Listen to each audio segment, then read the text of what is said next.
বর বলল, আজ আমাকে একটু চিলি চিকেন করে খাওয়াবে। আমি বললাম, ও মা, এ শুধু খাওয়া খাওয়া আর খাওয়া, তো কি করব, আবদার যখন করেছে তো করতেই হবে।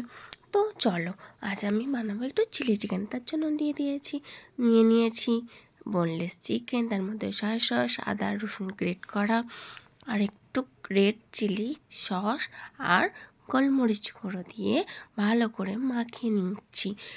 তো এরপর দেব ডিম।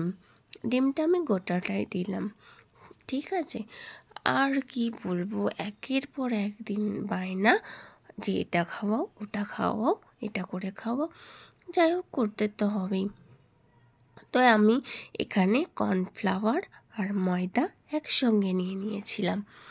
আর যে আমার এখানে একটা ভুল হয়েছে, জায়গাটা খুব ছোট নিয়ে ফেলেছি, যার জন্য মাখাতে একটু অসুবিধা হয়েছে। তো আমার মাখানো হয়ে গেছে, একটু গোলমরিচ দিয়ে মাখিয়ে আধ ঘন্টা রেখে দিয়েছিলাম। তো এবার তেল দিয়ে কড়াতে আমি এগুলো একে একে ডিপ ফ্রাই করে ভেজে নেব। আর সত্যি কথা বলতে, এই পকোড়া ভাজতে ভাজতে কার কার খেতে ইচ্ছা যায় বলো তো? আমার তো খুবই ইচ্ছা করে যে খাই।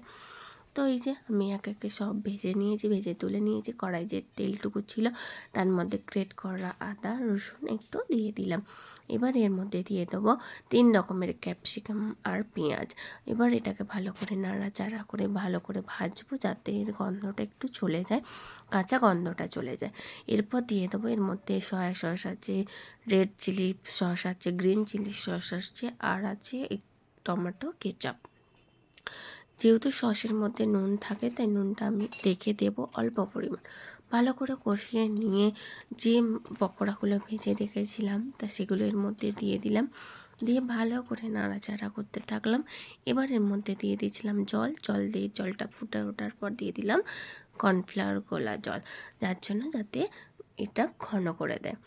তো এর মধ্যে নুন চিনি আমি আগে থেকেই চেক করেছিলাম। এরপর একটু দিয়ে দিলাম গোলমরিচ গুঁড়ো, একটু ওপর থেকে কাঁচা লঙ্কা কুচি দিলাম। যে যার মিষ্টি অনুযায়ী, ঝাল অনুযায়ী করবে। আমরা ঝাল খেতেও ভালোবাসি, মিষ্টি খেতেও ভালোবাসি, তো পরিমাণটা ব্যালেন্স